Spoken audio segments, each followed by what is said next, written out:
fais des compositions originales en français? Braque tous les projecteurs sur ton projet musical en participant à la 25e édition des Francs ouvertes. Pour cette année anniversaire, le concours vitrine de toutes les musiques t'offre plus de visibilité que jamais, en plus de courir la chance de gagner de nombreux prix. Tu as jusqu'au 5 novembre pour briller de mille feux en visitant lefrancouverte.com pour connaître tous les détails et t'inscrire. Les Francs ouvertes, une présentation de SiriusXM. Passionné de l'info? Choc.ca souhaite agrandir son équipe de journalistes numériques. Sujets éclatés, reportages ponctuels écrits et audio et ouverts à tous les niveaux. Tu veux en savoir plus? Écris-nous ou suis-nous sur la page Facebook de Choc.ca.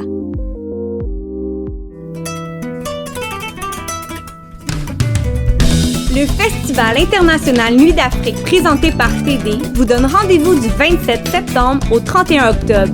Pour cette 34e édition spéciale, découvrez gratuitement 8 concerts en ligne. Des concerts diffusés en live sur notre page Facebook. Les jeudis 8, 15, 22 et 29 octobre dès 20h. Restez connectés. Chaque semaine, on vous dévoilera la programmation en ligne. Plus d'infos sur festivalnuitdafrique.com. Je soutiens la réussite des jeunes. J'assure la sécurité alimentaire. Je facilite l'accès à un logement convenable. Je brise l'isolement social. Je bâtis des milieux de vie rassembleurs. J'aide une personne sur 7 dans le Grand Montréal. Je donne à la campagne Centraide UQAM. centraide.uqam.ca. Vous écoutez une émission de Choc.ca.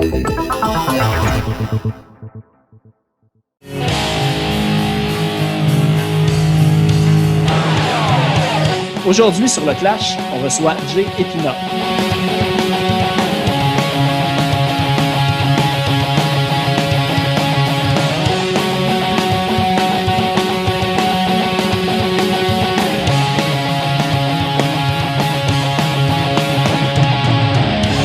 Juste avant d'aller à l'épisode, on va aller écouter une pièce des Vidangeurs de leur album Qui perd gagne, sorti en 2007. On va aller écouter la pièce Ça sent le bonheur.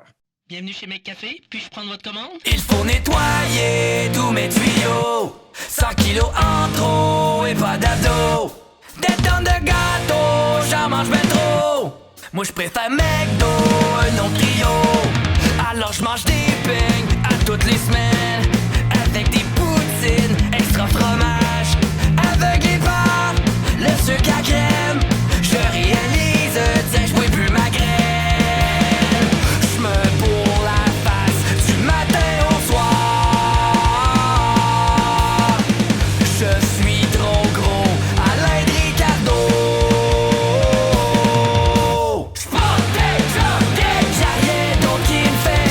Pas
Ça devient cool tes affaires, by the way.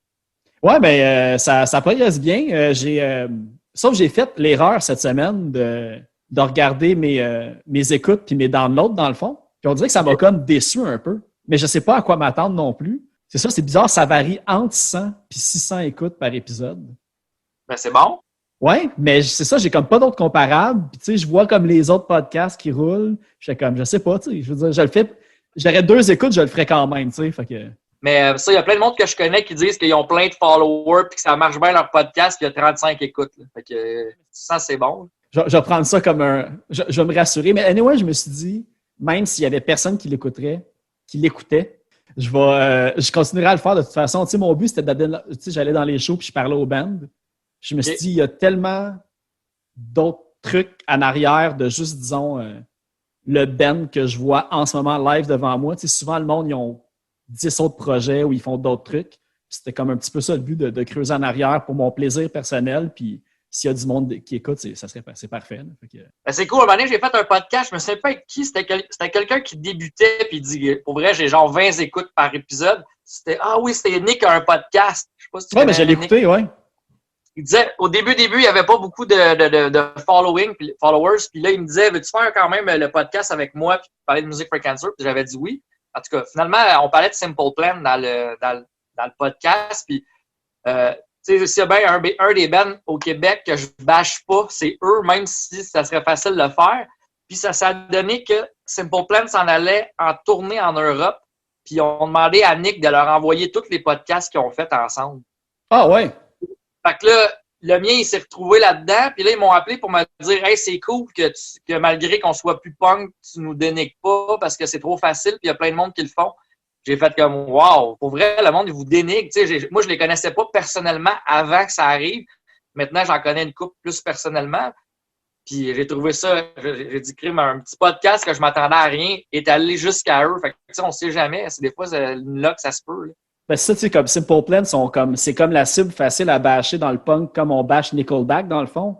Mais quand tu regardes le résultat, que t'aimes ou que t'aimes pas, tu peux pas dire que où qu'ils sont rendus, c'est rien non plus, tu sais. Fait que tu peux pas aimer la musique, mais tu peux pas les traiter de poche, de quoi que ce soit. Ils sont allés pas mal plus loin que des bands que, disons, en général, le monde trouverait plus, tu sais, de street cred, là, je sais pas comment le dire, là, mais tu sais, comme moins populaire, dans le fond, pop, là. Même au début de Reset, je sais pas pourquoi on parle de ça, mais en tout cas, bref, je sais pas comment ça s'en va ton podcast, mais même au début de Reset, c'était quand même du punk, comme, tu sais, les verses et les chorus, c'était poppy, là. C'était popish un peu, là. Fait que, tu sais, en tout cas, moi, je trouve que c'est une belle continuité, puis je trouve qu'ils méritent d'être où ce qu'ils sont, puis d'avoir la carrière qu'ils ont eue, puis qu'ils vont avoir encore, là.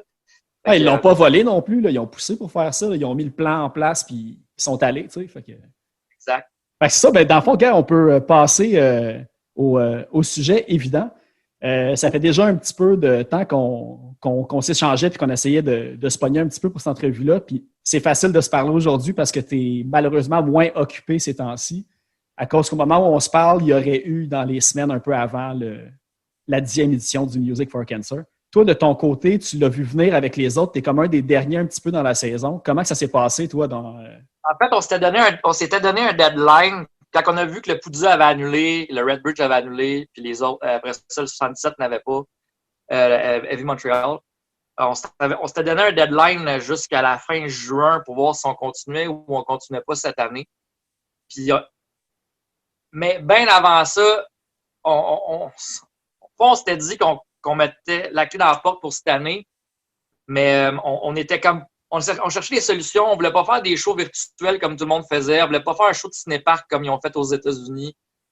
C'est beau se recycler, mais je voulais pas changer non plus l'essence de Music for Cancer. On s'est regroupé en se disant que on pouvait pas faire une grosse édition si on travaillait pas dessus depuis comme bien longtemps. Fait que quand il y a eu commencé à avoir des annulations aux États-Unis, les bands ont commencé à annuler les autres aussi ou à remettre pour l'année d'après. Fait qu'on a comme pas eu le choix de le faire. Mais en même temps, c'était un mal pour un bien parce qu'il y a d'autres choses qui sont passées pour faire grossir le festival qui ne seraient pas arrivées si on avait eu sûrement la 10e édition au mois de septembre de cette année. Il y a des choses qu'il a fallu repousser à l'année prochaine, dans le fond. Tu sais, même 2021, je ne sais pas à quoi ça va ressembler, mais d'après moi, c'est pas très encourageant. Là, je parle souvent avec du monde de la santé publique et de d'autres festivals. Puis sans vouloir gâcher le plaisir à personne, un festival, ça se travaille 1 an d'avance. Faut que tes commanditaires, c'est 1 an d'avance. Ton plan marketing, ta stratégie de vente de billets, le PR que tu fais, ça prend 1 an. Tu peux pas arriver au mois de juillet et dire hey, je vais me faire une édition cette année. C'est impossible. Fait que s'ils retardent jusqu'au mois d'avril-mai, parce que avec les plans en place présentement, on s'entend que c'est pas mal février-mars, puis même il y a des tournées qui sont en train d'être reportées, ben ça va donner un court laps de temps pour se retrouver des commanditaires que eux autres sont déjà en train d'en arracher parce qu'ils n'ont rien depuis 2 ans. Quand je parle de mes commanditaires, tu sais, j'ai Stageline, Solotech, qui sont mes plus gros commanditaires en biens et services. Si eux autres, ils n'ont pas fait d'argent dans leur année, probablement qu'ils vont me dire, Jay, cette année, on ne peut pas vraiment t'aider, on ne peut pas vraiment te faire un prix, on ne peut pas te fournir du monde gratuit, on peut. Fait qu'il y a plein de choses qui rentrent en bout de ligne. Là. C'est fou comment que c'est les dominos qui tombent, là, parce que même quand on parle, il y a peut-être encore du monde qui font un peu de déni, mais même si on dit septembre, octobre l'année prochaine, personne ne le sait. Là. Même, admettons qu'il y a un déconfinement ou que justement les mesures s'assouplissent, reste qu'un festival, qu'il y a des milliers de personnes qui vont là pendant un week-end, il y a comme une limite que tu ne peux pas te permettre justement pour rentabiliser, surtout quand c'est pour une œuvre caritative. Tu as travaillé pendant 1 an là-dessus, puis même s'il y a beaucoup de monde, c'est du bénévolat. Le temps, c'est de l'argent. Il y a sûrement des dépôts que vous avez faits pour certains trucs puis tout. Fait que d'annuler dernière minute, il y a des pertes, j'imagine, quand même, qui sont à considérer. T'sais. Nous autres, on a été chanceux parce que comme 100% du monde dans Music for Cancer sont bénévoles, y compris moi. Fait qu'on n'a pas vraiment de salaire, contrairement à d'autres festivals qui sont vraiment plus gros au Québec, qui sont là depuis des années. Eux autres, ils ont un CA payé, un CO payé, ils ont au moins 8 personnes qui travaillent là à temps plein. Nous autres, quand ça a crashé, ben, on était malheureux, c'est sûr, mais moi, je vis pas de ça. Je vis pas, ma vie, je la gagne pas avec le Music for Cancer, puis personne. Donc, ça a été plus facile de dire à tout le monde, on me gars, cette année, on le fait pas, puis that's all. Puis le monde, on continue à vaguer à leur occupation ou leur job normal. Mais un festival que lui, il reçoit des subventions du gouvernement pour avoir des salaires ou que ces gens-là travaillent tous les mois de l'année, ben là, c'est plus difficile parce que quand tu call off, ben, le festival, soit qu'il paye le salaire total de son employé, ou soit qu'il dit, ben, moi, je peux plus te payer. Fait que là, ils perdent leur employé parce que, forcément, ils vont aller travailler ailleurs. Est-ce qu'ils vont s'en aller pour toujours ou ils vont s'en aller juste le temps de la COVID?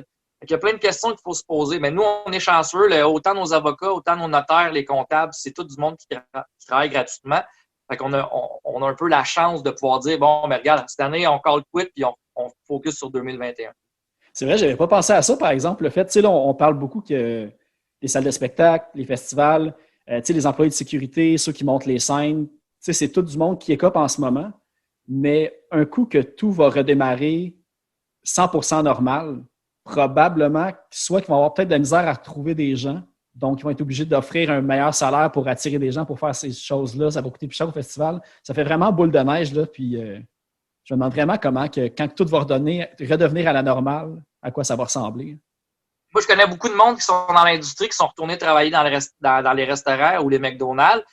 Là, ceux qui sont retournés dans les restaurants, malheureusement, ça a encore... là, on est en 28 jours de pas de restaurant et pas de bar. Fait que ces gens-là sont partis du show business pour retourner travailler dans un job qui n'est pas du showbiz à restaurant. Ça aussi, ça se fait fermer. Il y a du monde qui sont vraiment mal pris là, présentement. Là. C'est dommage. Mes pensées sont avec ces gens-là parce que sans ces gens-là, j'aurais pas de festival. Le festival n'existerait pas. Moi, j'ai la chance d'avoir pu avoir d'autres contrats à l'extérieur du show business pour continuer à survivre, mais sinon, tous mes contrats de show business de tournée, les anciens Canadiens de Montréal ou mes studios de musique aussi, ça a été pas mal cancellé. C'est ça qui est dur. C'est ça. Y a-tu des moyens comme pour le Music for Cancer? Parce que je disais justement dans mes derniers podcasts que si jamais vous aimez une salle de spectacle, souvent ils vendent, je sais qu'il y a les cartes à boire à l'anti, le turboir, se vendent des chandails. Il y a des moyens d'encourager la scène sans pouvoir aller voir de spectacle. Vous autres, Music for Cancer, cette année, j'ai vu qu'il y a eu un gin qui a été sorti. Je ne sais pas s'il est comme en vente dans les SAQ déjà ou si ça tombait à l'eau, ça aussi à cause du confinement. Ou, Non, en fait, le gin, je pense qu'il est presque sold out. Le monde peut s'en procurer directement à la distillerie du quai. Si vous en voulez, là, sinon, moi, j'y vais puis j'en donne. Je suis allé en chercher pour bien du monde. Fait que c'est ça. Mais le deal qui était supposé être à la SAQ, évidemment, à cause de la COVID, ça a ça a été comme tassé, mais on voulait pas perdre le momentum de l'avoir déjà annoncé pour dire, ah, bon, finalement, on n'en vend pas. Non, fait qu'on va l'en vendre directement avec la distillerie qui fait le gin. Là. Ils ont gagné des prix d'ailleurs dans plusieurs participations mondiales avec ce gin-là. Fait que je suis vraiment content que ça allait tourner à notre faveur quand même, malgré tout. Y a-t-il d'autres trucs que vous, disons, en ce moment, quelqu'un qui voudrait donner à la cause de la Société canadienne du cancer, c'est-tu le meilleur moyen ou même pour passer à travers Music for Cancer, je sais que vous vendez aussi de la merch. Y a-t-il d'autres moyens d'encourager malgré le manque de festivals? En fait, mon approche avec Music for Cancer est bien. Je suis pas vendeur. Là, qu'est-ce que je vais dire? Je suis vraiment pas vendeur. Music for Cancer, là, comme je dis, c'est une panoplie de gens qui sont bénévoles. Nous, on n'a pas besoin de survivre avec ça. On n'a pas besoin des dons présentement avec de la merch. Moi, je vais dire, si vous voulez aider les gens, achetez les albums des artistes. Eux, c'est pas mal plus important que supporter notre cause présentement. Ouais. Si Music for Cancer existe, c'est grâce à ces artistes-là. Fait que, si vous avez 20$ à donner, vous avez assez donné à la cause quand vous venez dans les 10 dernières années. Là, il y a des artistes qui sont en train de crever de faim. Même si c'est des bandes locales, achetez leur chandail. Music for Cancer va être encore là en 2021, mais peut-être ces artistes-là seront plus là. Fait que si vous voulez aidez les artistes, pas Music for Cancer. C'est plate à dire, mais je suis vraiment 100%. T'sais, on voulait faire des chandails, on voulait faire des bandeaux, on voulait faire des masques, on voulait faire on voulait faire un vinyle. On avait plein de projets. Finalement, on en est tous venus à la conclusion qu'on n'avait pas besoin, nous, d'aide. C'est vraiment aider les autres. Puis Music for Cancer, c'est ça le spirit. C'est quand on ramasse de l'argent, c'est pour aider les autres. Fait qu'on va continuer avec le spirit de aider les autres. Aidez-nous pas nous. Hey, ben, c'est une question de même, justement. Tu as dit, vous avez ramassé du cash comme depuis 9 éditions. C'est quoi le montant à peu près? Parce que je voyais des chiffres, 25 000, je pense que c'était pour l'édition de l'année passée ou cette année, tu disais que tu t'attendais comme entre 10 et 25 000. Je ne me souviens plus dans quel article j'avais loué ça, mais je ne savais pas si c'était au total ou par année. Par année, ça dépend toujours parce que nous, on n'a pas de subvention du gouvernement. Fait que tout l'argent comment on fonctionne avec le festival, c'est que mes parents ou moi, on met notre argent de notre poche à nous comme Cashland pour le festival. Donc, après ça, tous les profits qui sont engendrés par le festival sont remis pour la cause. Donc, nous autres, on n'a pas besoin du gouvernement. Bon, on aurait besoin du gouvernement, mais vu qu'on est une cause, le gouvernement ne veut pas nous en donner. Dans le fond, le gouvernement a dit, si on donne de l'argent à vous autres, vous allez redistribuer à une autre cause. Fait qu'on le gouvernement a mieux donné de l'argent directement à la cause. Okay, c'est un peu nébuleux comme façon de faire. Mais, ouais, ça, au total, c'est une centaine de mille qu'on a donné à travers les années. Il y a des années qu'on a donné plus, comme l'année de Pennywise, ça a vraiment été un succès. Puis il y a d'autres années qu'on a donné, je pense, 5 000 parce qu'il est arrivé X pépins à cause d'ouragan Katrina, que là, les bands ont fait pas venir. Puis là, il y a tout le temps quelque chose qui arrive. Il faut que ça soit aussi la bonne température pour qu'il y ait le plus de monde qui vienne aussi sur place. C'est toutes des affaires aussi que vous ne pouvez pas contrôler. On a toujours donné de l'argent. Ça fait 10 ans qu'on n'est jamais arrivé dans le trou. On a tout le temps donné un montant. Je pense que la première édition, c'était 500$. Mais tu sais, la première édition nous avait coûté 2500$ au total. Puis c'était en salle, là, c'est pas comme en ce moment. Je pense que c'était au Monte Cristo, je pense, la première édition. Ouais. Les 5 premières éditions, ils étaient en dedans, puis après ça, les commanditaires commençaient à vouloir se joindre à nous autres. Donc, moi, j'ai jamais planifié que ça devienne gros comme ça, le Music for Cancer. Là, au début, là, moi, je me disais, si dans mon lifetime, je vais donner 25 000 à la cause, je vais être content. Mais là, on a dépassé ça. Là. Mais tu sais, moi, c'était juste comme redonner au suivant parce que ma mère, elle avait eu elle avait bénéficié de la recherche pour son cancer à elle. Fait que c'était un peu ma façon de dire merci, puis on redonne. C'est ça. Justement, quand tu parlais de Nick à un podcast de dictionnaire qu'on parlait au début, je pense que c'est là que j'ai entendu que tu disais que, tu sais, 2 ans plus tôt, ta mère n'aurait pas pu avoir les mêmes soins qu'elle a eu quand elle a contracté le cancer. Moi, en fait, ma mère, elle a eu un cancer qui était au médiastin. Ça, c'est la poche d'air que tu as entre tes poumons. Dans ta cage thoracique, là, il y a une place qui n'a pas rien. C'est un trou d'air. Ma mère a eu un cancer qui était gros comme une balle de softball.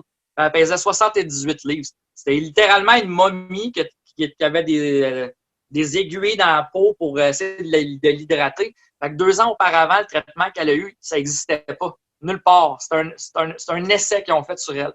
Là, ça a fonctionné pour X raisons que la médecine a de la misère à expliquer même aujourd'hui.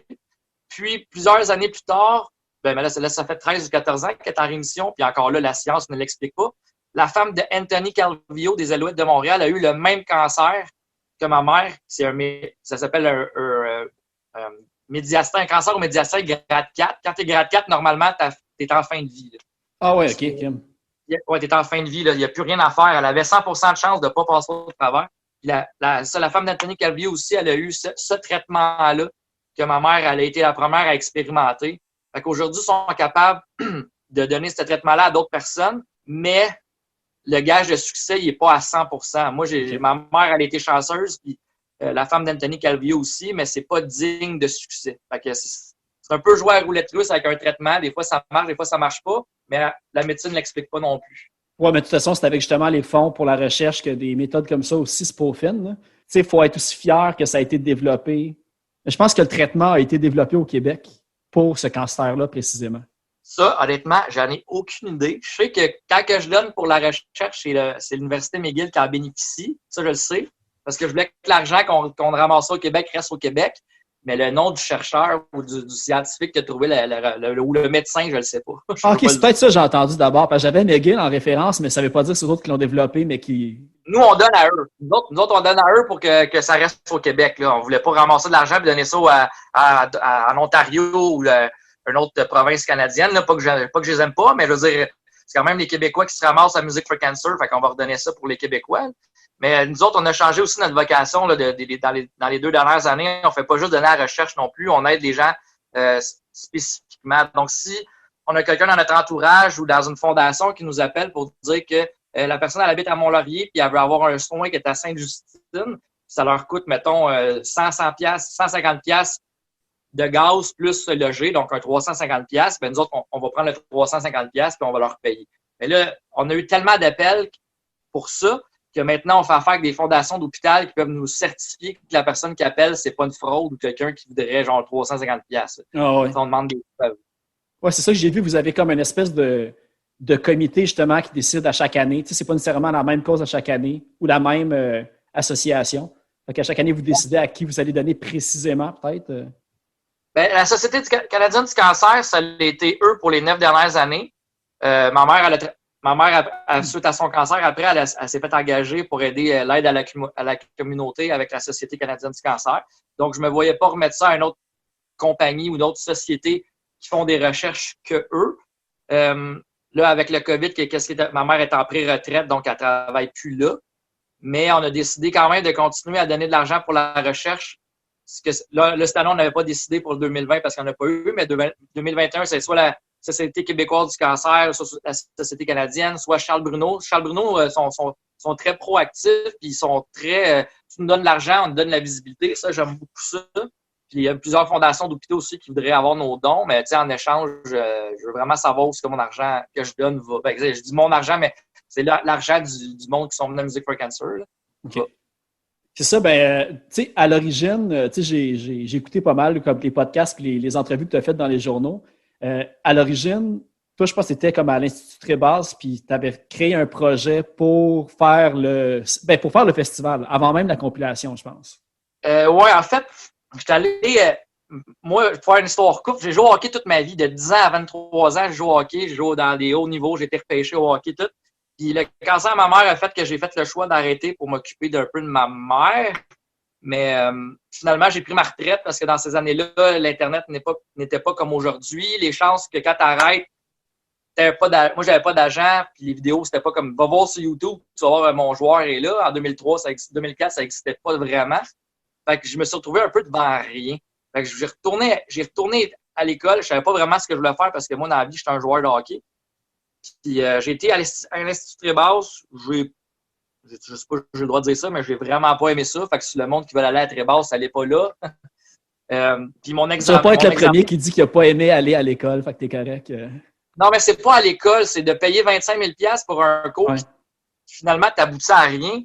Puis le projet de fin de session, il y a bien du monde qui allait en studio faire un enregistrement avec un band ou genre... je trouvais ça trop basic. Moi, dans la vie, il faut que tu me donnes un challenge. Fait que j'ai créé Music for Cancer, puis mon professeur à l'époque m'avait dit que c'était pas réalisable, puis il m'avait donné 60 parce que il dit on n'est pas dans un monde de clowns ici, c'est pas de la fantaisie. C'est vrai, OK. tu penses comme ça, tu vas aller nulle part, tes parents sont pas dans le show business, t'as pas de contact, ça marchera pas. Tu sais, j'allais dire, en plus, à l'Institut Basse, peut-être que l'éducation n'est pas parfaite, mais c'est là que tu développes des contacts. Mais de savoir que ton prof t'a dit ça, sûrement que tu développes pas tant de contacts que ça non plus en allant à cette école-là.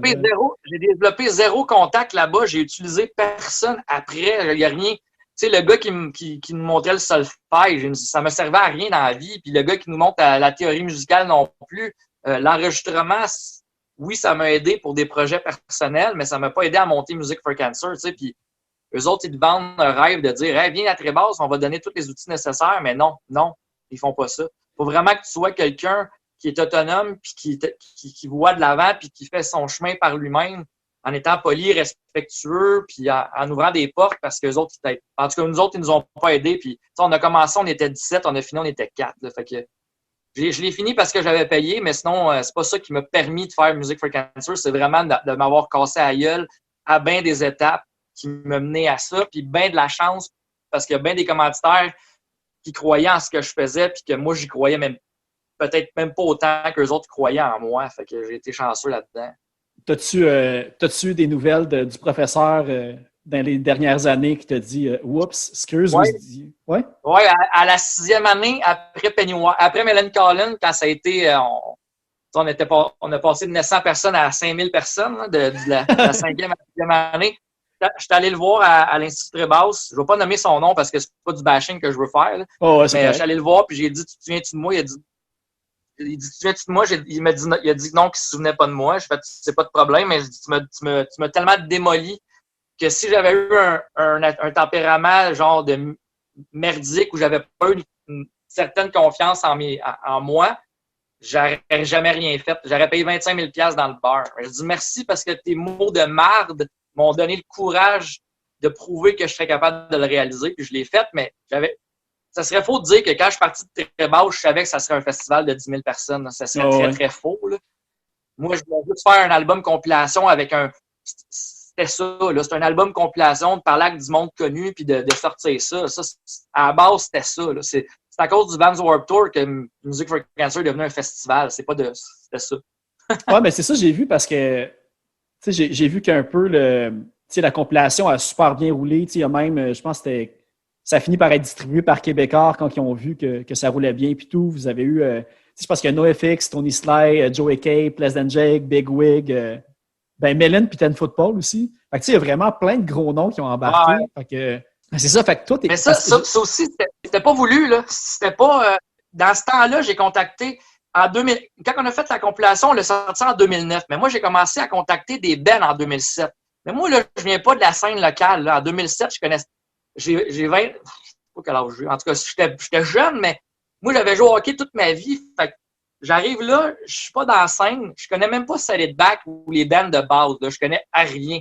Fait que je contacte mes amis, genre Dave Brown, qui a son band Iberville. Je connais François-Philippe Dupont, qui a son band The Hot Showers. Là, il dit, on va faire une tune pour toi. Cool. Fait que là, je me dis, je pourrais peut-être contacter des gros bands. Mais là, j'ai aucun contact, là. Je vais sur MySpace. C'est marqué « Contactez-nous ». Fait que là, moi, je contacte Good Riddance. Je contacte John Pennywise. Là, ces gars-là, à cause que j'ai été... Ça, je te dis, ça a tout commencé à cause de mon nom de famille, Épina.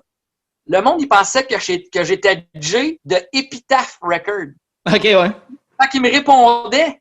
Fait qu'il disait « Ah, on a ouvert ton message, puis tout. » Puis là, Good Riddance, il me dit « Good Riddance, on n'existe plus, mais on a un autre band, ça s'appelle Only Crime. » Là, je fais « OK, ouais, c'est cool. » Mais il dit « Nous autres, Only Crime, on embarque. » Il dit « Parle à Zach Blair. » Fait que là, je fais « OK, c'est bon, je vais parler à Zach puis Joaquin, c'est 2 frères. Je vais parler avec eux autres. » Fait que là, ils disent « Mon père, il est mort du cancer le mois passé, fait qu'on va t'aider. » Mais à ce moment-là, Zach Blair, il n'est pas dans Rise Against. Ouais, c'est ça. C'est de Only Crime. Puis il me dit, c'est beau, je vais t'aider, je vais te mettre en contact avec Mélanie Kay de Fat Record, puis elle va t'aider à avoir d'autres bands. Elle dit que c'est Zach Blair. Oui, mais lui, en plus, il a joué pour Gwar puis d'autres bands. Tu sais, il en a fait là, des bands légendaires, ce gars-là. Fait qu'il y a de la crédibilité en crime. Mais moi, je le sais pas, ça. Moi, j'écoutais ces bands-là sans checker dans les pochettes c'était qui les membres, à part NoFX, que je les connaissais toutes par cœur, mais les autres, je connaissais pas. Fait que quand Mélanie Kay, elle a dit qui a embarqué avec toi, depuis tantôt, c'est pas Joaquin, c'est Donovan, là, je me trompe. C'est Zachary puis Donovan, là, je me suis trompé. Mais je dis Donovan puis Zach Blair. Elle fait comme, wow, tu commences gros. Puis là, ma tête, je fais, ouais, mais tu sais, je sais pas, moi, c'est qui eux. Fait que, elle a dit, je vais demander à NoFX s'ils veulent embarquer. OK. Fait que là, finalement, elle dit, c'est sans bon. que tu le demandes, là, c'était tout de suite comme. Elle trouve juste que le projet, il est super cool. Fait que je fais, OK. Fait qu'elle demande, puis Fat Mike, il dit, pas de trouble, je vais faire une tune. Mais ils ont fait My Orphan Year acoustique, c'était à cause de Music for Cancer. Ils l'ont sorti, je pense, 2 mois avant Music for Cancer sur un petit vinyle. Puis après ça, ils ont fait un MySpace record. Puis après ça, ça a sorti sur Music for Cancer. Mais à la base, Fat Mike, il faisait cette chanson-là pour Music for Cancer. Fait que là, j'étais comme, wow, OK, c'est cool. Puis après ça, j'ai rencontré les gars de Millencolin dans un show à Montréal. Puis on s'est liés d'amitié. Puis encore ce jour, on se parle comme presque à tous les jours. Là.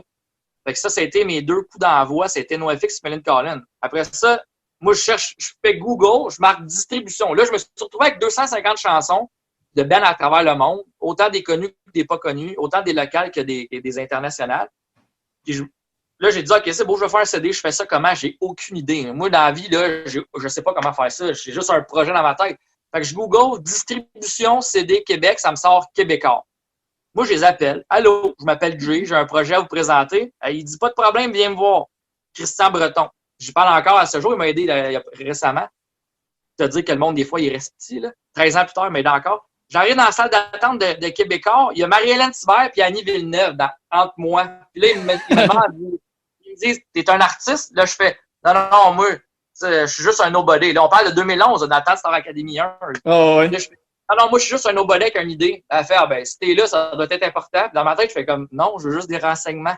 Fait que je Toi, tu voulais juste une machine qui imprime des CD beaucoup plus vite que ton ordinateur que tu fais faire un à un à la maison. Non, mais à la base, je voulais juste des conseils, tu sais, puis ils ont été, je sais pas pourquoi ils m'ont dit oui, mais tu sais, je suis arrivé là-bas, je m'assis dans le bureau, puis Christian Breton, à ce moment-là, je le connais pas, mais M. Breton, il me dit, bon, c'est quoi ton projet? Je dis, je veux faire un album compilation, je veux le distribuer, that's it. Il dit, t'as-tu des noms? Je dis, NoFX, Millencolin. Là, il fait comme, wow, quoi? NoFX, Millencolin, il dit, OK, là, c'est vraiment trop gros pour moi. Attends, je vais te présenter quelqu'un. Fait que là, je rentre, on va dans l'autre bureau à côté. Mais ça, ce que je te dis, là, personne ne sait ça. T'es la première personne à qui je dis ça. Là. Fait que c'est vraiment cool. Fait que je m'assieds dans le bureau, je regarde partout alentour de moi, man. Il y a des cadres de Céline Dion, Platine, les Beatles, genre fucking huge. Là, le monsieur, il rentre, puis il dit, allô? Je dis, allô? Il dit, c'est quoi ton nom? Je dis, moi, je sais Jay. Il dit, tu dois me connaître. Puis le monsieur, il me dit, tu dois me connaître. Là, j'ai juste René Angélil ou quelque chose de même. Ben, pas tant, parce que là, je suis pas autant stupide que savoir de ne pas savoir c'est qui René Angélil. Mais, tu sais, il me dit, tu dois savoir je suis qui? Je fais, au vrai, non. Là, il part à rire. Il dit, c'est la première fois que quelqu'un est assez honnête pour me dire non. Il dit, moi, je m'appelle Pierre Marchand, c'est moi qui ai Musique Plus, c'est moi qui s'occupe de Québécois. Là, je fais, j'ai déjà vu votre nom dans un générique. Puis il part à rire. Fait que là, M. Breton, il dit, dis avec qui tu fais affaire. Je dis, moi, je fais affaire avec NoFX, Millencolin. Il dit, mais pourquoi t'es ici de bord? Je dis, parce que je connais rien. Je connais rien. Fait qu'ils m'ont dit, pas de problème, fais ton CD, puis on va le distribuer partout au Québec, au Canada. On a vendu finalement 5875 copies, qui est genre énorme, là. Vraiment énorme. Puis un moment donné, on était en avant de Lady Gaga, puis, si j'oublie c'est quoi son nom, un autre vraiment gros artiste, on vendait plus de CD qu'eux autres pendant 2 semaines. Je comprenais pas ce qui se passait. Puis après ça, le Warped Tour, à cause de Mélanie Kay, on était invités à faire le Vans Warped Tour, puis ça coûtait tellement trop cher que le gars de Less Than Jake, le drummer de Less Than Jake, la chanteuse de Paramore, ont fait comme, pour vrai, avec ta Chevrolet Optra qui est dégueulasse, qui va péter, tu veux-tu venir dans notre tour bus? J'ai dit, ben oui. Fait qu'on a parlé de ça. C'est quoi? C'est Fueled by Ramen, dans le fond? C'était la... Exactement, c'était Fueled by Ramen, c'était Vinny. Fait qu'il dit, tu devrais faire un festival chez vous ou un show chez vous, ça te coûterait moins cher parce que après toutes les dépenses du Warped Tour puis la vente de merch, on était moins 1200, je pense. Mais quand tu dis que le Vans vous ont invité à venir, dans le fond, il y aurait eu une scène Music for Cancer ou c'était juste qu'ils vous invitaient comme stagiaires pour comprendre comment ça fonctionnait pour le partir après au Québec? Non. Eux autres, ils disaient, t'es qui toi? Mais là, Mélanie a dit, ce gars-là, il a un petit projet, puis c'est cool. Fait qu'ils voulaient juste que je vende mon CD. Ils voulaient juste, parce que toutes les bands sur ma compile avaient fait ou faisaient partie du Warped Tour cette année-là. Fait qu'ils ont dit, ben, viens faire le Warped Tour avec nous autres, viens vendre ton CD. Moi, j'arrive avec ma Chevrolet Optra, man, qui est en train de péter en morceaux. Ma tente, qui n'est même pas une tente, c'est pas un boot, là. C'est une tente, littéralement, pour aller faire du camping, là. Canadian Tire. Canadian Tire, j'ai fait des trous d'étoiles pour pouvoir mettre une table pour vendre de la merch. En tout cas, on a l'air des caves, là. Puis finalement, ça coûtait tellement cher. À un moment donné, Vinny puis la chanteuse de Paramore, ils ont dit, viens dans notre tour bus. Vinny, une couple de dates dans le tour bus, là, puis quand tu seras retourné par chez vous, ben, tu feras un événement par chez vous, puis tu vas ramasser probablement plus que moins 1200$. Puis là, j'ai fait comme, ben oui. Fait que là, je suis revenu du Warped Tour au mois d'août, puis 3 semaines après, je faisais ma première édition de Music for Cancer au Monte Cristo. Avec Grimmskunk. Ah, quand même, là. Ah, ça grossit vite, pareil, quand tu penses à ça. Ben, tu sais, tout le côté quand tu étais au Vans, tu as dû quand même apprendre des affaires à vitesse grand V avant de commencer. Ça devait être comme une école parfaite, justement, pour voir comment runner un méga festival. Là. Fait... Vu que c'est la première fois de ma vie que j'allais au Warped Tour quand j'étais jeune, mais c'est la première fois de ma vie que j'avais un all access partout. Fait que je me promenais partout, puis moi, dans la vie, je suis vraiment timide. Là. C'est comme le monde qui me connaît savent que j'aime pas les foules. Là, ils me disent, mais pourquoi tu fais Music for Cancer? Parce que j'ai mes portes de sortie. Puis quand je vais dans un show, mais comme c'est rare, tu sais, je vais te choquer souvent. Fait que là, j'avais la première fois de ma vie, j'avais un all access. Fait que je regardais tout comment le monde travaillait. Là, quand je suis revenu chez nous, ben là, je savais quel genre de stage j'avais besoin, mais j'avais pas plus de connaissances en technique. Mais qu'est-ce qui m'a aidé là-bas, c'est de rencontrer tous les groupes. Tu sais, j'ai rencontré beaucoup de groupes là-bas avec Unwritten Law, Anti-Flag, Less Than Jake, Paramore, Poor Habits. Toutes des bands qui ont passé Music for Cancer ou du monde avec qui je parle encore. Fait en ayant des connaissances de même, pour moi, prochain band pour Music for Cancer, c'est plus facile parce que le lien est fait avec beaucoup de monde. Fait que c'est ça m'a aidé pour les contacts, mais pas pour monter un festival. C'est pour ça que ça a été en salle pendant longtemps. Puis moi, j'aurais resté en salle aussi. Là, j'avais pas la prétention de faire un festival extérieur, jamais. Puis c'est quoi qui a fait le déclic pour switcher à l'extérieur? Ben, tu sais, la première année, on a eu Grimmskunk. La deuxième année, on a eu Guttermouth. Là, la première année, on a eu, pour Grimmskunk, on avait eu 500 personnes, qui était déjà un peu plus que la normale au Monte Cristo. La deuxième année, pour Guttermouth, on a rentré 600 personnes, mais là, ça commençait à être vraiment petit. La troisième année, on a eu Cigar. Ouais. Cigar ont ramassé 900 personnes. Ben ça, c'était leur réunion, en théorie, en plus. C'était comme la première fois qu'ils jouaient en comme 12 ans, je pense. Là, ça faisait 13 ans qu'ils n'avaient pas joué. Fait que Cigar, en 2013, ils viennent. 900 personnes rentrent au Monte Cristo pour refuser du monde. La quatrième année, on a 10 Foot Polly qui vient jouer la rev de 10 Foot Pole. Puis après ça, la cinquième année, on a Big Wig avec ça. Mais là, on ne pouvait plus rentrer plus de monde. Là. Fait que la cinquième année, on a essayé, en ayant un stage dehors, on avait un hommage à Metallica par Alcoholica.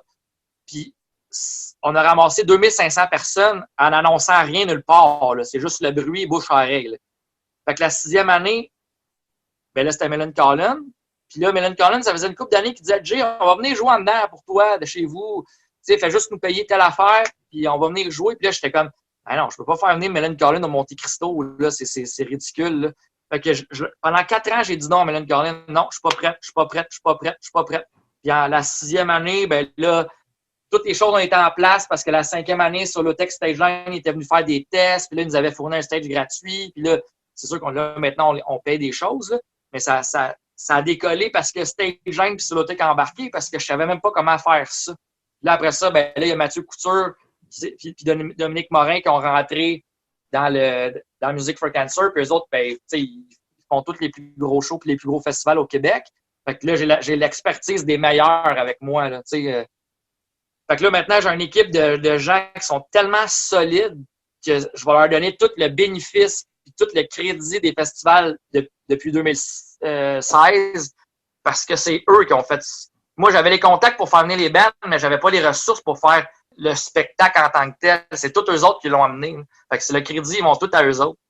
Pour y avoir été, ça tourne rondement en plus, là, le festival. Là, il y a les portes, la sécurité, l'emplacement. Tu sais, moi, j'étais là avec mes kids en plus l'année passée. OK. Puis, tu sais, j'ai capoté. Là, tu sais, j'ai même pas une affaire qui m'a accroché, que j'étais comme, ça, c'est un petit peu plus poche, tu sais. OK, la seule affaire poche, c'est que mes gars voulaient juste jouer au hockey avec les anciens du Canadien puis voir des matchs de lutte pendant que je voulais voir, moi, des shows. Mais, tu sais, c'est pas si tant un côté négatif que ça. Okay. Mais tu sais, vu que, tu sais, Music for Cancer, là, puis là, je dis ça, puis peut-être qu'une autre année, ça va devenir gros, mais tu sais, comme les 4 dernières années, je veux pas grossir plus que ça. Même si j'ai des commanditaires qui disent, j'embarque si ton site peut accueillir 10 000 personnes par jour. Là, on accueille 10 000 personnes dans la fin de semaine. Ça c'est le monde à l'extérieur sur le site, le monde dans les bars, le monde dans les after-parties. Ça fait 10 000 à peu près. Mais je veux pas devenir un festival de 10 000 personnes par jour. Je veux pas avoir le stress de me dire qu'il faut que je remplisse 10 000 personnes sur un site pour que ça soit pertinent. Fait que moi, en fait, quand Music for Cancer a commencé dehors, je me suis dit, moi, je vais être l'intermédiaire entre le Rockfest et Heavy Montreal. Là, avant qu'il fasse le 77, je me suis dit, je vais être un intermédiaire. Si tu es dans le fond, dans le crowd, tu vas voir aussi bien que si tu es en avant, parce que notre site n'est pas trop gros. Fait que ça, c'était notre mentalité, puis ça reste encore ça, la mentalité. J'ai été surpris parce que, tu sais, tu as dit l'affaire de Heavy NTL. J'ai vu que vous faisiez aussi une édition métal en février, de ce que j'ai vu, puis je n'étais pas au courant. Ouais, ça au début, en fait, j'avais souvent des bands métal qui m'approchaient pour faire des shows au Monte Cristo dans les mois, puis parce qu'on faisait des shows aux semaines et au mois, puis j'étais pas très à l'aise dans cette scène-là parce que j'ai un peu le syndrome de l'imposteur dans bien des choses dans la vie. Puis je voulais pas me prétendre maître d'une scène qui m'appartient pas ou que j'ai pas de connaissances, dont le hardcore et le metal. Puis avec Evenco, une année, on se dit on va faire un mini Heavy Montreal, puis on va appeler ça Heavy M4C. Puis c'était souvent des groupes hommages aux bands qui s'en allaient jouer au Heavy Montreal. Fait qu'on faisait ça au mois de février pour, mettons, il y avait System of a Down puis Sepultura. Puis là, on trouvait des hommages à System of a Down, Sepultura. Une année, on a eu Dance Story Dance, puis un autre band hardcore, Blind Witness, puis on a eu... en tout cas, c'est ça. Blind Get the Witness. Shot, Boundaries ou... Boundaries, des trucs de même. Fait que c'était vraiment pas ma scène. Fait que je l'ai pas refait après parce que c'était plein, là, c'était super cool, puis ça a été un beau show. Mais après ça, je me suis dit, il y a du monde alentour de moi qui font des beaux festivals de ce créneau-là, puis je vais leur laisser ce créneau-là parce que je voulais pas voler, je sais pas, je me sentais pas bien face à ces gens-là de faire ce qu'ils faisaient déjà.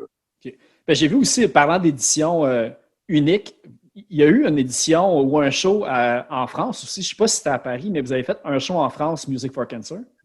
On a fait un. On a fait ça au Petit Bain à Paris. En fait, c'est... encore là, c'est Tony Slayer avant qu'il meure. Il m'a présenté Manu, puis Fabien. Puis encore aujourd'hui, on se parle. Puis les autres, c'est des bookers de tout le punk rock en Europe. Puis on dit, on va faire une édition. Le père à Manu, il venait de mourir du cancer ou genre dans les années avant. Puis il a dit, j'aimerais ça faire une édition. Fait que, de mémoire, c'était Authority Zero, I Will Am Scream Flatliners. C'était en 2011, je pense. Ouais, mais ça, c'est ça que j'avais vu, ouais. Puis ça a super bien été. Puis à ce moment-là, je connaissais même pas Authority Zero, là, personnellement. C'est vraiment lui qui a décidé de faire ça. Puis, tu sais, le Petit Bain, c'est une petite salle. Ça ressemble un peu à Alix. Puis c'était rempli. Puis je pense qu'il y a des vidéos encore sur Internet qu'on peut voir. Là, c'était vraiment une belle soirée. Puis on a ramassé, je pense, de mémoire, 7 500 €, ce show-là. Voyagement compris, comme d'argent pour la cause, là, considérant même les déplacements et tout. Je suis même pas allé parce que je trouvais pas ça... Non, je suis pas allé. Je trouvais pas ça pertinent d'aller de prendre de l'argent pour une cause. Tu sais, je voulais pas que le monde me donne de l'argent puis là-dedans, il y a 2000$ qui me servent à des billets d'avion. Je trouvais ça con, fait que j'ai pas été à cause de ça. Ah ben j'avoue que dit de même, t'as bien fait. Dans le fond, j'avoue que moi j'avais vu ça comme tu sais, au pire, tu y vas, c'est ton festival, mais tu sais, ça a quand même donné tu sais, une semaine en Europe, ça va te coûter 2000$ juste le billet d'avion puis l'hôtel. Mais moi, j'ai de la famille en Europe, en France surtout. Fait que, d'après moi, ça m'aurait pas coûté 2000$, mais je veux dire, tu sais, moi, ça c'est personnel, mais je serais pas allé, j'aurais pas pris l'argent d'une cause pour moi-même, autant je prends pas d'argent avec Music for Cancer pour me payer moi-même. Tu sais, parce que je trouve que quand tu fais une cause, il faut que tu aies la cause à cœur. Sinon, ça devient une job. En tout cas, bon, je sais qu'il y a bien du monde à Music for Cancer qui disent, Jay, prends-toi un salaire dans mon meilleur ami, qui va sûrement entendre ce podcast-là. Et me dire, Calisse, prends-toi de l'argent à un moment donné. Puis non, je veux pas prendre de l'argent. Je le fais pour la cause, je le fais pour ma mère, je le fais pour la vie. Fait que ça, c'est moi. Mais ça, c'est moi, puis je suis une tête de cochon. Mais c'est un choix difficile, pareil, parce que, tu sais, j'imagine, c'est une édition qui arrive à chaque année, ça grossit, il y a beaucoup d'argent qui va à la cause, mais toi, en même temps, tu sais, je veux dire, il a-tu fallu que tu refuses des jobs à cause que tu étais trop impliqué aussi à la cause? Tu sais, dans ce sens-là, justement, t'aurais quand même eu le droit, j'imagine, à pogner un cachet vu que tu ne fais pas accepter un travail 40 heures semaine. Non, attends, j'ai fait... Non, c'est ça. Si on va plus loin dans les détails personnels de ma vie, moi, j'ai fait 40 heures des 10 dernières années, j'ai fait 40 heures de job de ma vie, genre une job pour gagner de ma vie, plus 40 heures par semaine pour Music for Cancer. En même temps, là. Oh, ouais.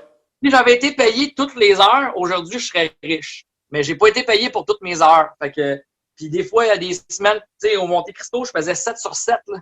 Et je faisais Music for Cancer en même temps, là, parce que dans le temps, je vivais avec Music for je vivais du Monte Cristo. Maintenant, c'est d'autres choses, mais je faisais Monte Cristo 7 jours sur 7, en plus de booker des shows un show par semaine pendant 10 ans. En plus de booker Music for Cancer, là. Fait que, en 2018, j'ai frappé un mur, honnêtement, puis si ça n'avait pas été de mon équipe d'organisateurs, là, mon CO, il n'y aurait pas eu de festival en 2018 ni en 2019. En 2019, je commençais à mieux aller, mais en 2018, c'est vraiment eux autres qui ont runné le festival au complet. Là. Il a fallu que je prenne un break mental. J'ai quitté mon emploi au Monte Cristo. J'étais saturé de stress et d'angoisse à toutes les semaines de booker un show. Puis c'est pas une science infuse, là, le spectacle. C'est pas comme tu mets 1000 heures, tu vas faire 1000 piastres. Non, des fois, tu mets 1000 heures, tu fais moins 1000. C'est un stress. Puis là, je pense que tout le monde qui ont fait du show business dans la vie ou booké des shows, après 3-4 ans, ils arrêtent parce qu'ils sont saturés. Moi, ça a pris 10 ans. Mais j'ai été chanceux parce que j'avais une grosse entité en arrière de moi qui ont continué à faire le festival parce que j'aurais jamais été capable. Okay. C'était trop, là. C'était rendu trop. Là. Ouais, c'est ça. À un moment donné, il faut que tu passes un petit peu à toi si tu veux que la cause continue aussi. Là. Ça va de soi.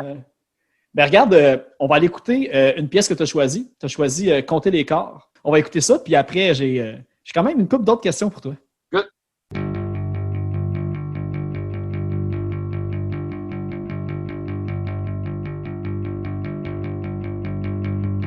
Tout seul, je veux pas mourir de honte, en petites miettes sur le seuil, compter les corps qui tombent, je veux pas rester tout seul.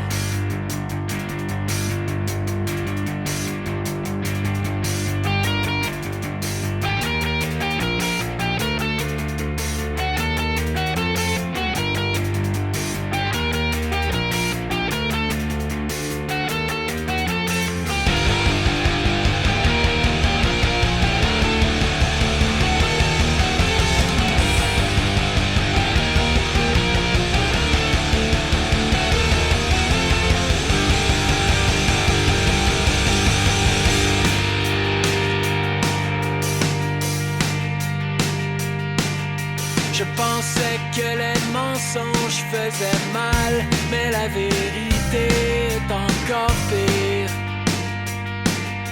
Les imbéciles se convertissent par millions et les escrocs gagnent du terrain. Les architectes nous dessinent une illusion et l'indifférence nous trace le chemin. Je compte les corps tombés comme des feuilles mortes sur le terrain. Seul, je regarde mourir le monde en petites miettes sur le seuil. Je saigne sur ma feuille. Je regarde mourir. Je pensais que les mensonges faisaient mal, mais la vérité est encore pire. Les assassins nous dessinent une illusion et l'ignorance nous trace le chemin. Je compte les corps tombés comme des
c'est ça. Là, on vient de mettre Vulgaire Machin, puis j'avais encore entendu, je pense, dans Nick a un podcast de dictionnaire, puis tu en as parlé plus tôt que toi, quand tu étais comme ado jusqu'à 21-22 ans, tu jouais au hockey, fait que tu n'étais pas nécessairement connecté avec la scène locale.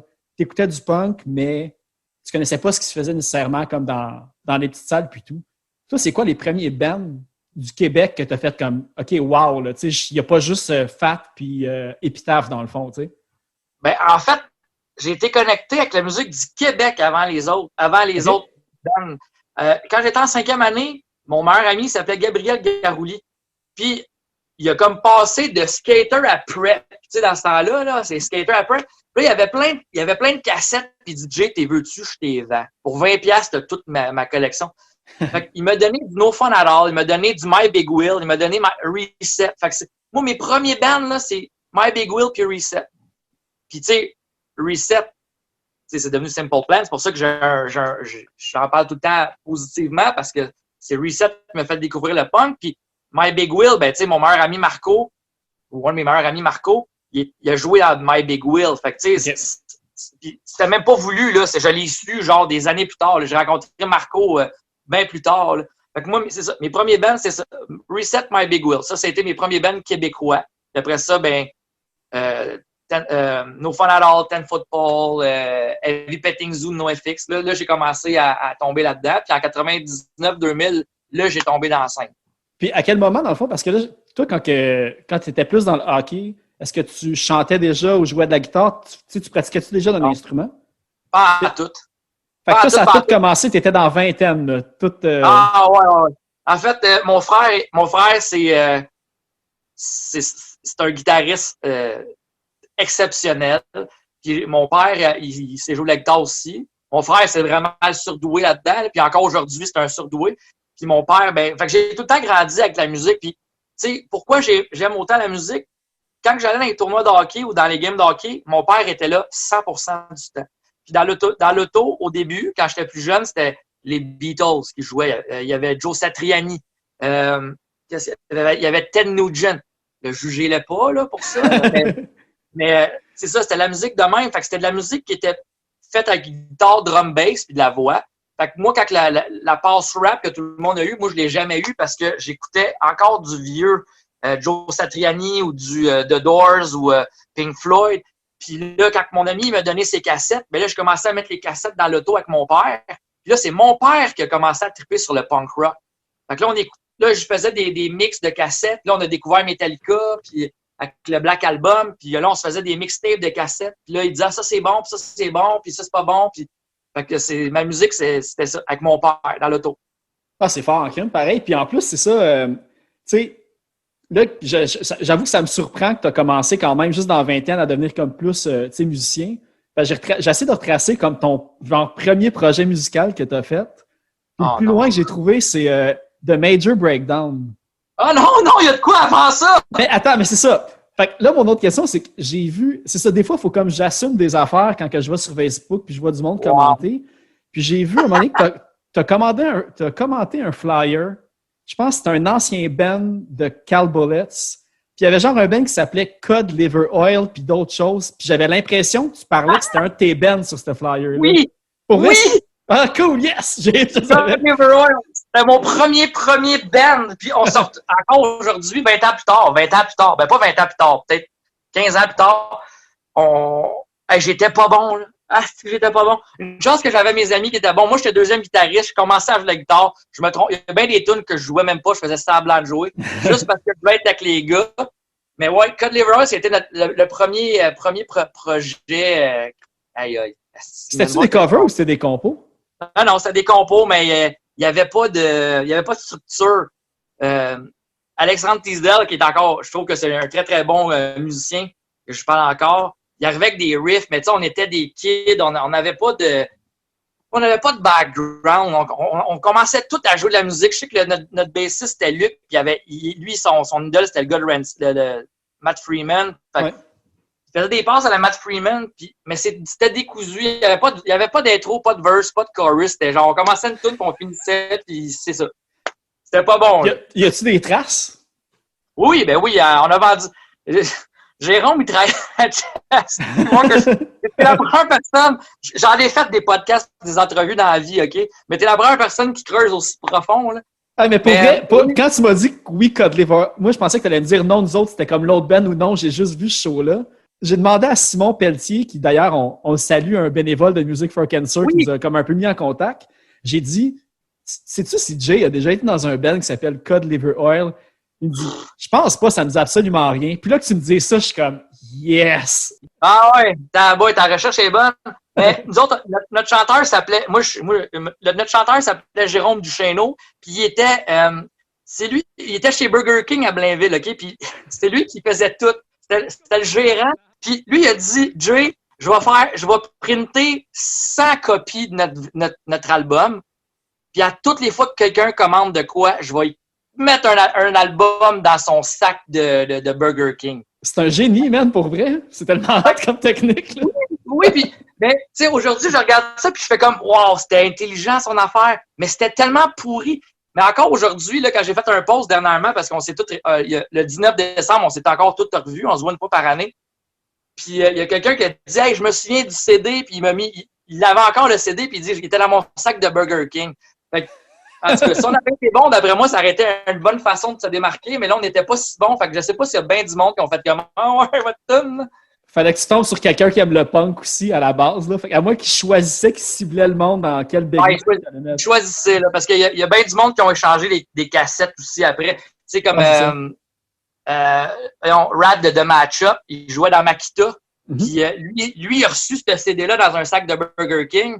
Ou dans une station-service que Jérôme il a dit, hey, t'as un sticker de...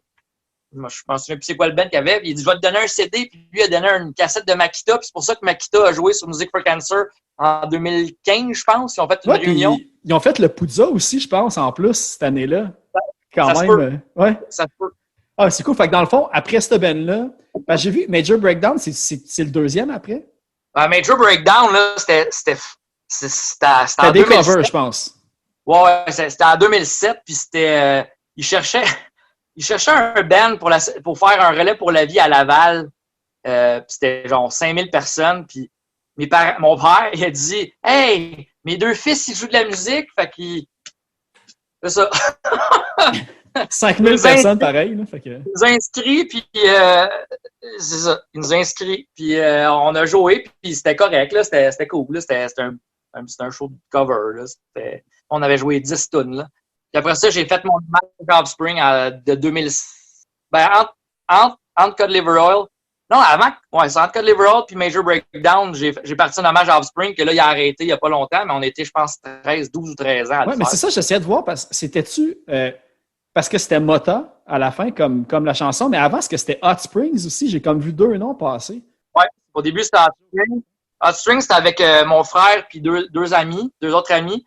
Puis à un moment donné, mon frère il est parti jouer à Barenne de la musique, puis les deux autres ont fait d'autres projets qui étaient plus folk.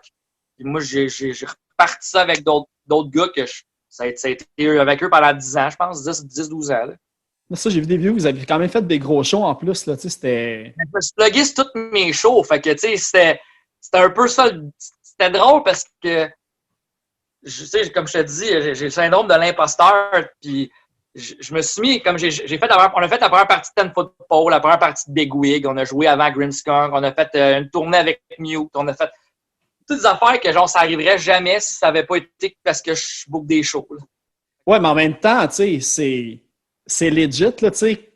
Personne ne peut avoir quelque chose contre ça en théorie. Tu sais, n'importe qui, le monde qui le ferait pas, aurait dû le faire, d'après moi. Tu sais, ceux qui se gardent une gêne, parce que, tu sais, t'as l'opportunité, t'as organisé, puis... Écoute, on pourrait en parler longtemps de tout ça, mais, tu sais, on a fait le Catch No Fest aussi, qui avait 2500 personnes, puis honnêtement, je trouvais qu'on n'avait pas rapport là, parce qu'on est un band cover. Pendant ce temps-là, il y a des bands compos qui sont tellement meilleurs, puis comme ils méritent tellement une visibilité plus que nous. Mais vu que je bookais des choses, je me suis mis nous avant d'autres bands, puis je veux dire, c'est un peu prétentieux, mais c'était ça pareil. Mais ça, j'ai eu une opinion tranchée là-dessus pendant un bout. Ben, pas pendant un bout, mais moi, qu'est-ce qui m'avait marqué, c'était il y a 2 ans, le Festi-Rock de Saint-Colomban. Ouais. T'avais des bands, je pense qu'il y avait, je me semble qu'il y avait l'Affaire Pélican, il y avait Octoplot qui jouait. mais le headliner, c'était l'hommage à Slipknot. Puis moi, j'étais comme, tu sais, voir que le headliner, c'est hommage à Slipknot, tu sais. Puis là, après, j'ai comme commencé un petit peu à en parler au monde autour. Puis, tu sais, les shows hommages attirent énormément de monde. Fait que quand tu amènes un show, un band hommage, tu sais, justement, quand tu dis, tu sais, tu voulais laisser la place au monde qui ont des bands originales ou à la scène locale, mais tu sais, il y a sûrement du monde qui sont venus voir les covers de Offspring puis qui ont découvert d'autres bands à cause de ça. Ça va attirer des gens qui vont aller voir quelque chose de plus, tu sais, de moins déroutant, un petit peu en terrain connu, puis ils vont découvrir d'autres trucs après aux alentours. Tu sais. Fait que c'est super bon. Parce que dans les festivals, là, je pense pas qu'il y a aucun organisateur de festival qui a réellement besoin d'un band hommage ou cover dans son show. Je pense. Puis, tu sais, moi, j'ai un band cover, puis c'est sûr, je vais prêcher pour ma paroisse, mais c'est pas mon band cover qui va faire venir du monde à Music for Cancer. Pourquoi j'ai mis des band cover à Music for Cancer? C'est qu'il y a beaucoup de groupes du coin, puis moi, j'encourage beaucoup ma scène locale de la Rive-Nord, puis à un moment donné, des bands de composition punk, il y en a de moins en moins, fait que je suis obligé de dire « Hey, vous autres, vous êtes bons en musique, ben ça vous tente de faire un hommage à Streetlight Manifesto? Oui, parfait, vous allez être sur mon show. Ça vous tente de faire un hommage à No Fun at All? Oui, parce qu'à ce moment-là, je pensais pas partout que le band viendrait l'année d'après, là. Mais tu sais, ils ont joué pareil. Fait que c'est pour ça, je pense pas qu'aucun festival a besoin d'un band hommage, mais tu sais, comme le Club Soda avec leur club hommage, ça marche à côté, puis Fred Le Hall, il fait de la crise de belle job. Ça, c'est pertinent. Ou un bar qui veut attirer une clientèle, qui va faire jouer un band hommage, c'est pertinent. Mais quand on a fait une mini-tournée avec Mute, là, je pense qu'on a fait 2 ou 3 dates, on fitait pas là. Il aurait dû prendre un autre band, mais tu sais. En même temps, tu te fais offrir la chance. Tu es content de faire des shows avec Mute pareil, tu dis pas non à ça. Fait que... Ouais, puis tu sais, on a pas, tu sais, les shows que j'ai faits avec mon band, que moi j'ai booké, j'ai même pas donné de l'argent à mon band. Je me suis même pas pris un salaire. C'était juste, je vais jouer moi avant ça, puis Big Wig. Je vais jouer avant Ten Football. Moi, je vais le faire gratuit. Tu sais, c'est pas, j'ai jamais fait ça pour l'argent non plus. Moi, en fait, le premier projet musical que j'ai su que tu étais dedans, c'était Les Vidangeurs, qui avaient sorti une toune comme, je pense, il y a peut-être 3 ans, j'ai découvert Les Vidangeurs. Puis je savais même pas que c'était toi qui avais fait les vocales là-dessus.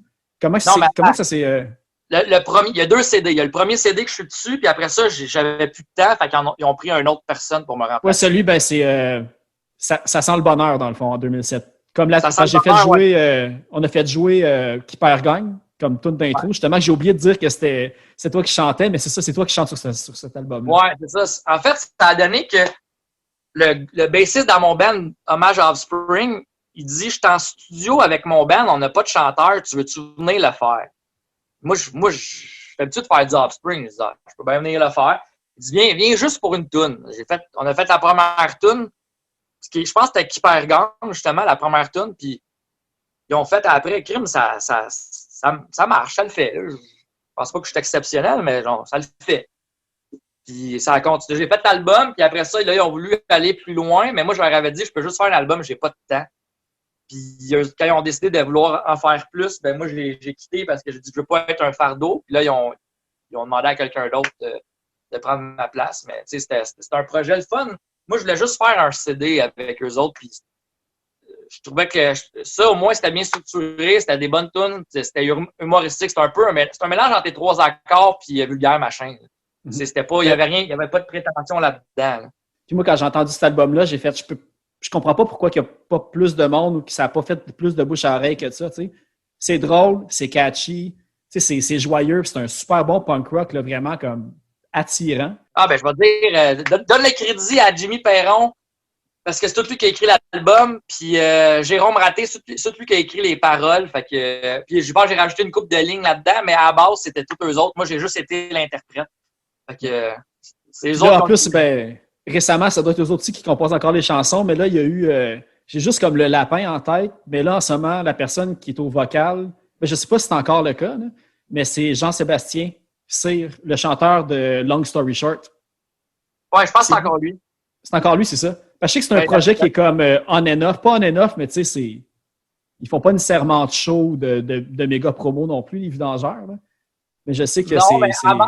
À base, je pense que c'était vraiment En tout cas, moi, à base, quand on a fini de faire l'album, je me suis dit, c'est sûr que ça va fonctionner, tout ça. Puis, je pense que vu que je suis parti, ça ça a été un peu mort dans l'œuf. C'est un peu un regret. Mais à ce moment-là, je venais de déménager, je faisais la rénovation de ma fermette. J'avais une fermette, j'avais Music for Cancer, j'avais un mauvais job de 40 heures semaine. J'avais de la misère à aller voir. Puis, on est allé jusqu'au bout, mais je pense que ça aurait pu être quelque chose qui aurait pu être, je ne dis pas mainstream, mais ça aurait pu être quelque chose qui aurait peut-être être un peu plus poussé que qu'est-ce que ça a été. Là. Ben, tu sais, parlant de choses même plus poussées, ben en fait, moi, j'avais hâte de parler de ça parce que là, en ce moment, j'ai vu une de tes stories passer sur un groupe que tu es en train d'enregistrer, en fait. Ouais. Puis, c'est Long Gone Johnny, si mes déductions sont bonnes. Ben là tu as une exclusivité. Là, tu as une exclusivité parce que y a personne qui sait le nom du band. Là, tu le dis. Fait que c'est correct. C'est Long Gone Johnny.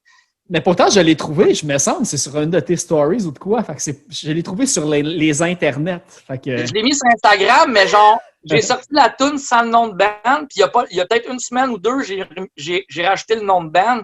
Parce que je me suis dit, personne ne va aller voir mes vieilles stories, mais si moi je veux les retrouver, je vais les revoir. Fait que t'étais bon, t'as dû faire ça dans la dernière semaine de ta recherche. Ouais, je l'ai regardé, je pense que c'était en fin de la semaine passée que je l'ai regardé. Là, fait que...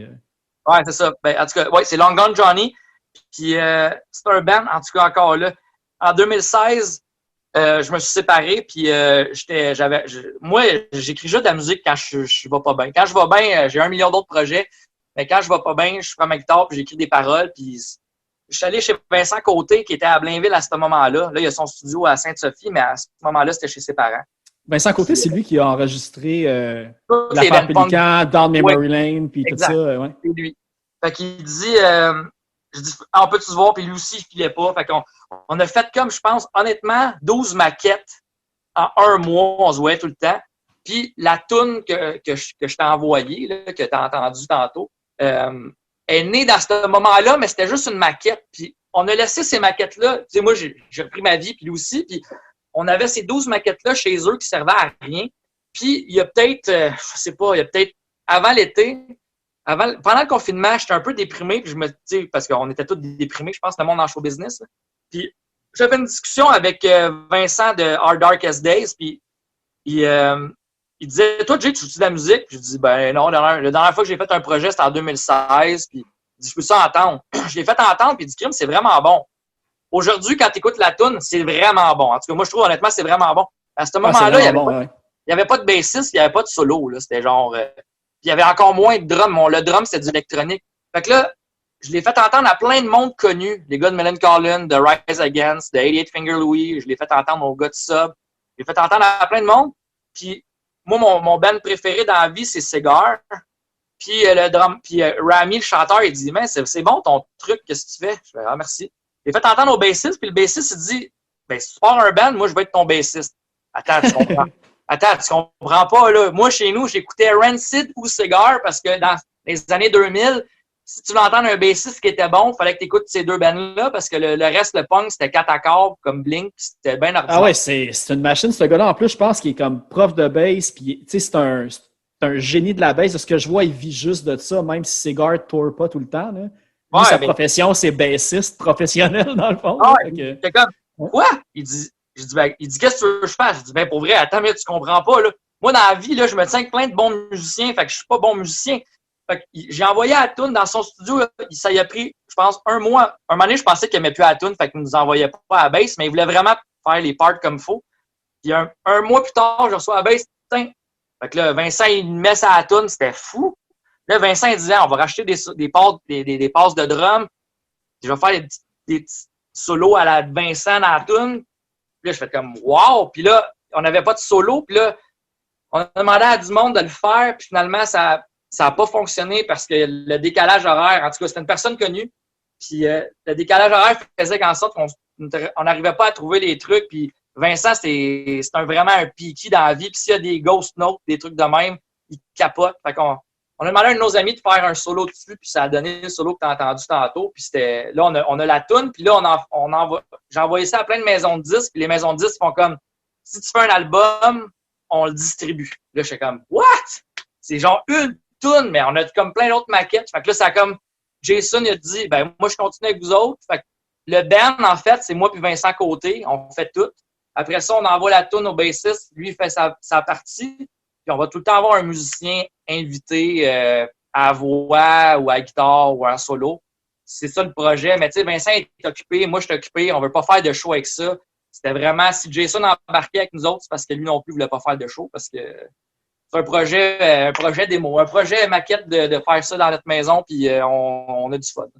C'est que moi, pour l'avoir justement entendu, je pense que tu n'aurais pas à te gêner non plus si tu veux te booker à Music for Cancer 2021, la grosse scène. Ça aurait sa place facilement. C'est vraiment bon là, pour vrai. Merci, mais je peux pas faire. Tu sais, ça, là, tantôt, tu as dit qu'il y a des affaires que j'ai faites que c'était vraiment bon. J'ai pas dit merci parce que je trouvais pas que c'était bon. Mais ça, honnêtement, Long Gone Johnny, honnêtement, je pense que c'est vraiment bon.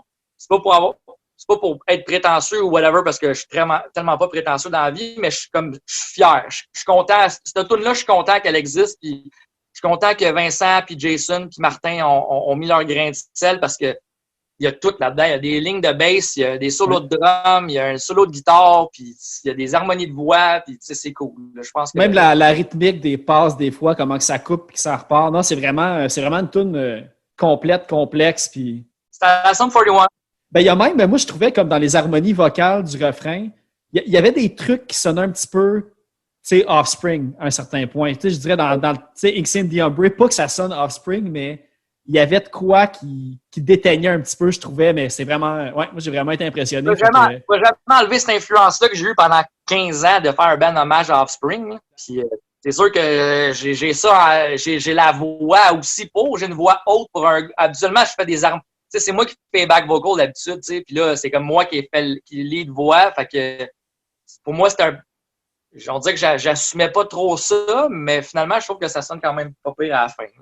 Oui, non, ça sonne très bien. T'as pas à t'inquiéter. T'es pas imposteur comme tu pourrais avoir peur de l'être. Ouais, mais attends, mais là, je vais dire de quoi ici dans ton podcast. Là. Moi, dans la vie, là, je me tiens avec Carl Bollet, Carl Chabot, Mathieu Roger, André Bégin, Vincent Côté, Martin Chant-Tardif.